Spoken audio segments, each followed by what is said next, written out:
आया है, नूर लेकर आया है सारे आलम में, ये देखो कैसा नूर छाया है। अस्सलातु वस्सलामु अलैका। Au président du GDIR, groupement de dialogue interreligieux, Monsieur Idriss Issop Bagnan, de venir et de nous présenter son discours. Bala Muhammad wa Ali Muhammad sallallahu alayhi wa sallam.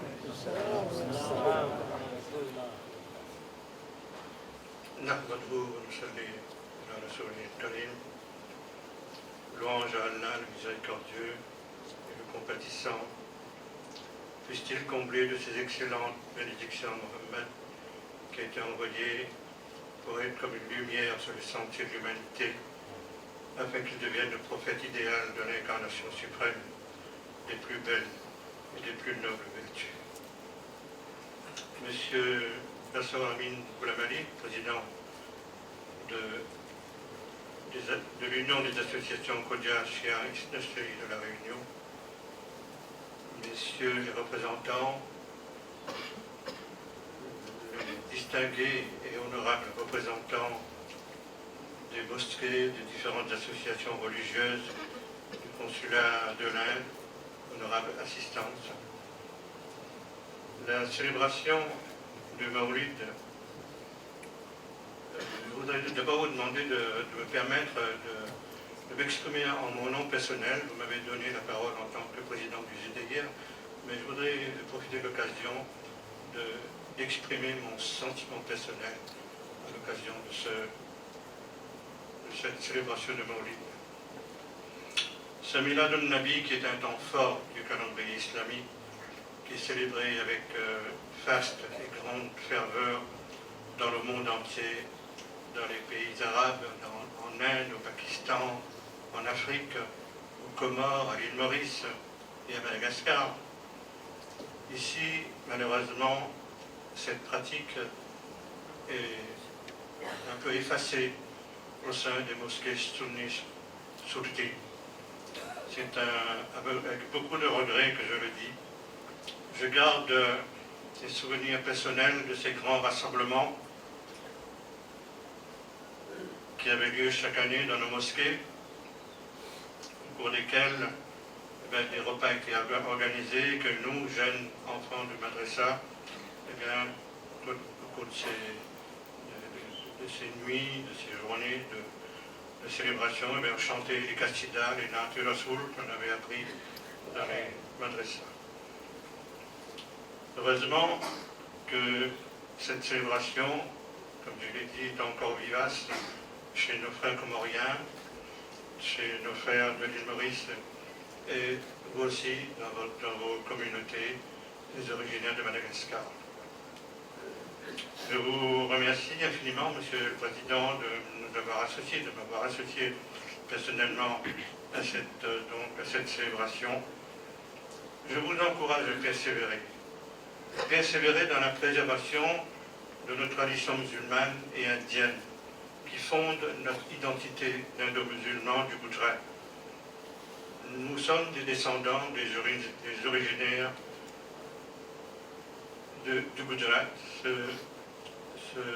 cette région, ce berceau qui a vu naître nos ancêtres. Nous sommes porteurs d'une culture, nous sommes porteurs d'une identité forte, notre indianité. Et malheureusement, cette indianité est en train de s'effilocher. C'est pour ça que je suis en admiration devant vous, originaires de Madagascar, à travers vos différentes associations, à travers vos différentes communautés. Eh bien, vous persévérez à maintenir vivace cette identité-là à travers la pratique des langues ourdou et gujarati, comme on a entendu tout à l'heure, et à travers les chants que j'ai entendus aussi tout à l'heure.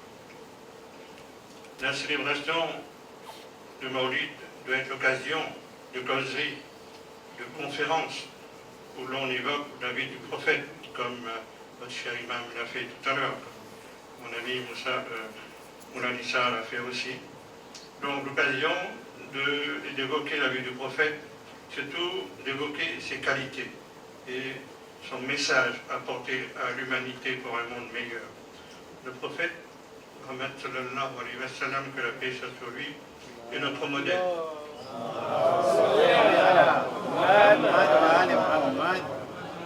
C'est notre beau modèle. C'est de lui que nous devons nous inspirer, de sa sagesse, de son bon comportement avec les autres, pour les intégrer dans nos relations quotidiennes, dans notre vivre ensemble avec les autres, dans nos familles, dans nos proches, avec nos voisins, avec la population, dans notre travail, vis-à-vis donc des musulmans comme de non-musulmans. Le dialogue avec les autres, eh bien, le prophète nous l'a montré au cours de sa vie. Permettez-moi d'évoquer quelques faits. Le prophète Mohammed faisait preuve d'une grande sensibilité et de respect dans ses relations avec les gens du livre, avec les juifs et les chrétiens. Il a interdisé de faire du mal aux non-musulmans et demandé aux musulmans de bien traiter ses voisins, juifs et chrétiens.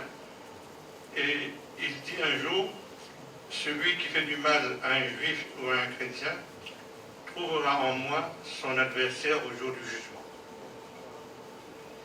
Autre fait, la première chose que le prophète Mohammed fit après s'être établi à Médine, où il avait été invité comme chef, était de conclure un traité entre les musulmans et les juifs. D'après ce traité, connu comme le pacte de Médine, les musulmans garantissaient à ceux-ci la liberté de croyance et leur accordaient les mêmes droits et obligations que ceux dont ils jouissaient eux-mêmes. Autre fait encore, quand une délégation de chrétiens d'Abyssinie vint à Médine, eh bien, le prophète sallallahu alayhi wa sallam, que la paix soit sur lui, les hébergea dans une mosquée et prit personnellement soin d'eux. En leur servant à manger, il leur dit qu'ils avaient été si généreux et obligeants envers ses compagnons qui avaient émigré dans leur pays, mais qu'il tenait à les honorer lui-même. Quand une délégation de chrétiens vint à Médine, une délégation de chrétiens de Najran, une ville du sud-ouest d'Arabie, eh bien, le prophète les reçut dans sa mosquée et les invita à dire leur prière, puisque c'était au moment de Pâques. Eh bien, il les invita à célébrer la Pâques dans sa mosquée. Et les chrétiens, donc, de cette délégation, firent leur prière dans la mosquée, pendant que les musulmans faisaient leur prière de leur côté. C'est cette grande ouverture d'esprit, cette grandeur d'âme, ce respect que le prophète a manifesté à l'égard des croyants d'autres religions, que on m'a enseigné, qu'on m'a appris dans ma jeunesse. Et c'est cela qui inspire et qui motive mon engagement dans le dialogue interreligieux. Monsieur le Président, vous avez tout à l'heure souligné la présence au sein du GDIR des membres de votre communauté, à savoir nos amis Moustapha Hassanali, votre imam Oulanissa. Je crois que vous avez oublié monsieur Mohamed Ismail Jina, qui est membre fondateur du groupe de dialogue interreligieux, puisqu'il était là au début de notre groupe et qui nous a accompagnés pendant les premiers pas du GDIR. Alors qu'est-ce que le dialogue interreligieux? Eh bien, c'est un héritage de notre histoire réunionnaise. Il est le fruit de la rencontre voulue ou forcée des populations d'origines diverses, toutes porteuses de traditions culturelles et religieuses fortes, qui se sont mutuellement apprivoisées au fil de 3 siècles et demi de coexistence et de métissage pour forger une même communauté de destin. Et il a fallu à chacune d'elles apprendre à communiquer et apprendre à vivre avec l'autre. Eh bien, la stratégie développée par nos aînés, les indo-musulmans, à l'époque des pionniers, pour s'insérer dans ce contexte multiculturelle et pluriconfessionnelle réunionnais était empreinte du beau comportement dicté par le prophète Mohammed sallallahu alayhi wa sallam. Ce beau comportement était empreint du souci de l'altérité, fait de prudence et de sagesse. Ne pas heurter, mais être courtois et respectueux. Être soucieux des relations de bon voisinage. Se montrer digne de confiance dans les affaires par la loyauté et le respect de la parole donnée. Être bienveillant et charitable avec les indigents. Être tolérant vis-à-vis des croyants aux pratiques culturelles différentes. Eh bien, un tel comportement, en somme, était en totale cohérence avec les principes islamiques. Le Coran n'incite pas les croyants à appeler les gens au sentier du Seigneur par la sagesse et une belle exhortation et à discuter avec eux de la meilleure manière. Voilà le secret de l'initiation réussie des premiers musulmans et de l'implantation en terre réunionnaise de cet islam paisible et épanoui que nous connaissons aujourd'hui. À partir des années... Alors, les générations suivantes, marchant dans les pas de ces pionniers, ont su à leur tour maintenir cette attitude d'ouverture envers le reste de la population. Les occasions sont innombrables dans les relations quotidiennes qui permettent d'entretenir un dialogue de vie à l'école, dans les commerces, au travail, ou même sur les stades, ou autrefois pendant le service militaire. La vie ensemble, faite de contacts, d'actions en commun et de relations vraies, d'entraide ou d'union dans les moments de fête comme dans les épreuves, est le chemin privilégié de la connaissance et de l'expression de l'estime et de la solidarité mutuelle. Il faut aussi souligner le phénomène de métissage, facteur de rencontre et de rapprochement entre individus différents, et qui, au début du siècle dernier, a concerné de manière importante la communauté musulmane. Alors, à partir des années 70-80, le dialogue entre les communautés allait prendre un nouvel essor avec l'avènement d'un jeune évêque réunionnais, Monseigneur Gilbert Aubry, qui, dès le départ, a donné le tempo, a donné l'impulsion pour ce dialogue interreligieux, à la fois par ses actions et surtout par ses différents messages adressés aux Réunionnais, adressés particulièrement à la communauté musulmane et aussi aux communautés hindoues à l'occasion de différentes fêtes. C'est à partir de ce moment-là que différentes associations culturelles musulmanes ou hindoues, comme David Sangam ou bien la Fédération des associations hindoues, prirent aussi conscience d'un sentiment de communauté de destin et de la nécessité d'ouverture et de partage. Le groupe de dialogue interreligieux célèbre cette année ses 15 ans d'existence. Au sein de ce groupe, des croyants de différentes religions, des catholiques, des protestants, des juifs, des bouddhistes, des hindous, des musulmans, s'attachent